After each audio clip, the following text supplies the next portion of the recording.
1983 Yamaha XT550. They made these for 2 years, 82 and 83. That's it. If that's outside of that year range, then it's either a 500 or a 600. So this entire bike pretty much is almost identical with the 600, except the 600 had disc brakes in the front, from what I understand, and a few other small things that make it superior, but other than obviously a bigger engine.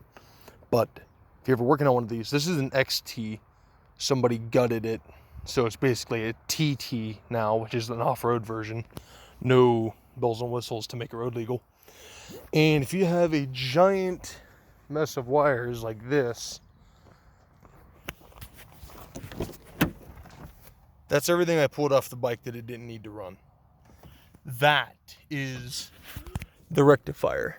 So this converts the AC output from the stator, which is pretty much a bike's version of an alternator, but an alternator on a car automatically converts inside of it.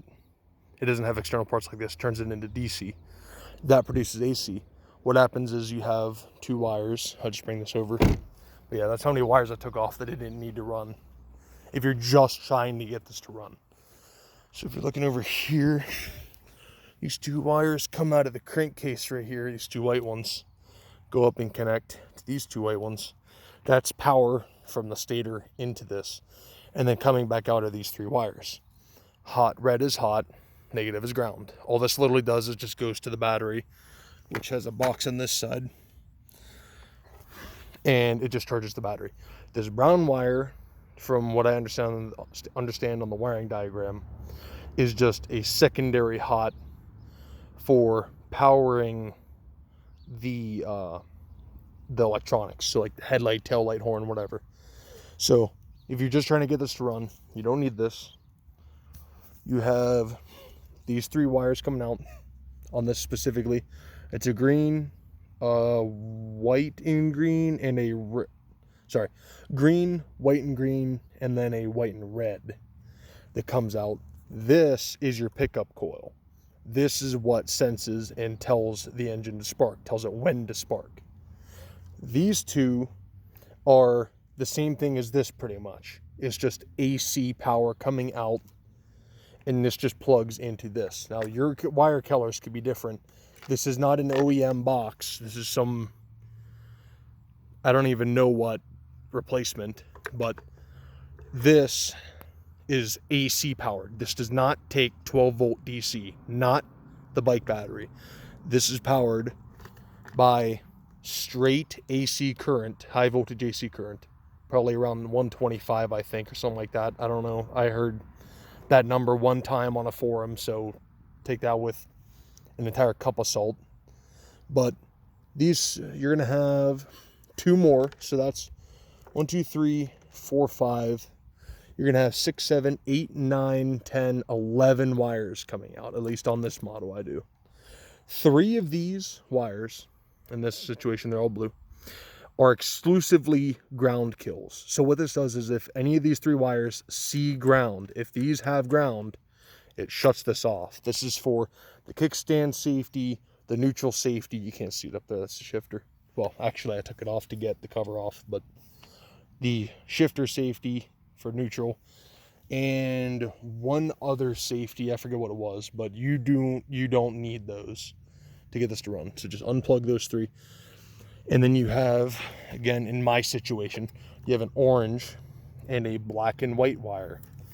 These are going to go up here to your ignition coil. So you're going to have these two come out. It's faded on this side, but orange and black. Orange goes back and plugs straight into this. The black wire that comes out of this comes down, and normally it'd be a key, but obviously it doesn't have a key, so I just did this. Comes in. This black wire is what you put the kill switch on this side. Black over to here to a switch, and then that's how it would be normally. It'd be black into the normal factory key, and then black and white out back to the coil. You don't have to use a switch, but you want to be able to shut it off easily. I'm just going to zip tie this up to the handlebar for the time being. just to get it running and moving.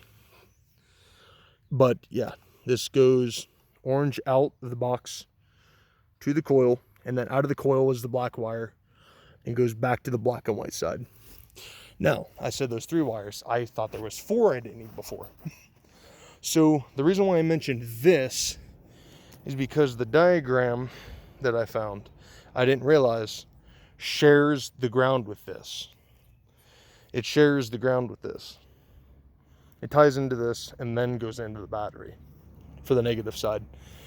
So I'd found right here and dug it, the 1 black wire amongst the other 3 blue ones, and just for the time being, wrapped it around a clean. I pulled this bolt out, cleaned it, wrapped the bare wire around it twice, and then put it in.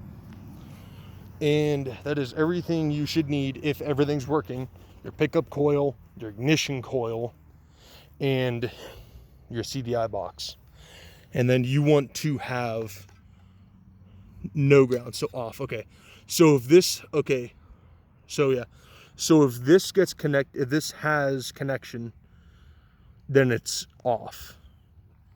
So off is on. If you have a toggle switch, off is on. You turn this off. So if I'm going to put it on right now to show you, I don't know how well I'm going to be able to do this with one hand without falling over.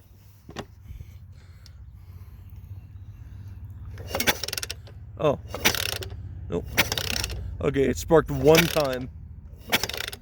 Sparked 1 time. I guess I had something left charged in it. But then if I turn this off or on, now you'll watch. Oh, hold on. You'll watch. Now it has sparked continuously. Now it's a little bit of a crappy ground, so it's not going to work perfectly, obviously. But yeah, now it actually sparks with every rotation. This is a 4-stroke, but it sparks every rotation, so twice per combustion. It sparks on the combustion stroke and on the exhaust stroke.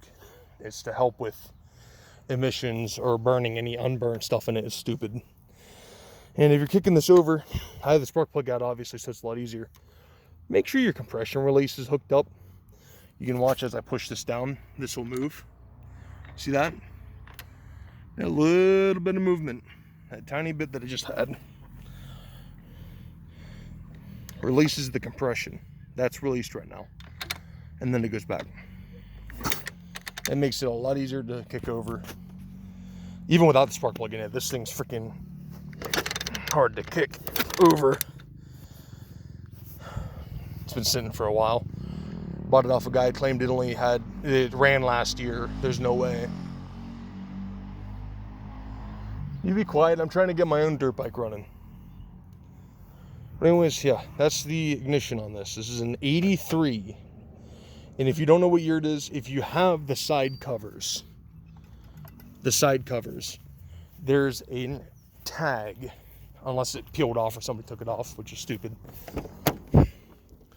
Right here, nope, wrong one. This side cover, 550 on it.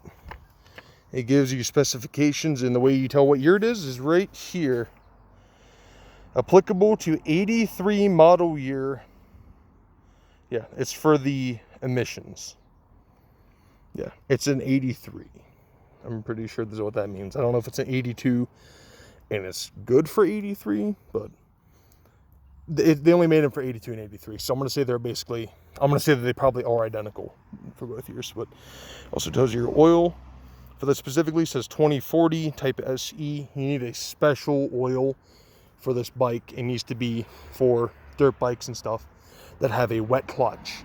It needs to be JASO certified, I think is what it was. JASO certified, I'm pretty sure. Either that, and I think the other one was it had a big MA on the back. I could be wrong, but yeah, it has to be certified for wet clutches and stuff. And if you're having a hard time figuring out where to check the oil at, that's what that is. Yeah, that's how you check your engine oil, all the way down there. This has an integrated reservoir in the frame. Unfortunately, mine's empty, but I already knew that. Get you a little view down in there. It's gonna be blurry. Nice chamber down in there. So the way that works is, this is just the reservoir. If this is a little low, I don't think, I could be wrong. I'm not an official mechanic, okay? Take anything I say with a grain of salt. But it does have a hose here. You can see it down here. This hose runs all the way up this channel and up into here. And it runs down into the bottom of this. And there's also another one here. Right here. This hose runs down to the crankcase right there. Blurry image. And that's that. Oh, and do the world a favor, please. If you don't know how to do wiring on a bike, don't do it. Oh, side thing. Don't put aftermarket exhausts on stuff like this. They hate aftermarket exhausts. You have to rejet the carburetors and get them retuned properly. If you're going to do a different exhaust, no one does it. Leave the OEM exhaust on it. And if it rots or breaks, go get another OEM exhaust. Unless you're going to redo the carburetors that aren't on there. But if you're going to do wiring, don't just strip them and twist them and tape them. For the love of God, get these. These little crimp connectors. They're super easy. All you do is get the right size for the gauge wire you have. This is good from everything from 22, if it focus, from 22 to 16 gauge. It's a pretty big range for just general use stuff. And you put your wire in, so that way it goes to the halfway point, the bare wire. Make sure you don't have 10 feet of bare wire off this side. And make sure you don't have the coating into it, otherwise it'll have a bad connection. Put it in, crimp it on this side, strip it, put this side in, crimp it on this side, and then take a lighter and gently apply heat to this. Don't burn it, don't char it, but it'll heat shrink. This is built-in heat shrink. That's why it's squishy. Heat shrink this. Help make waterproof connections.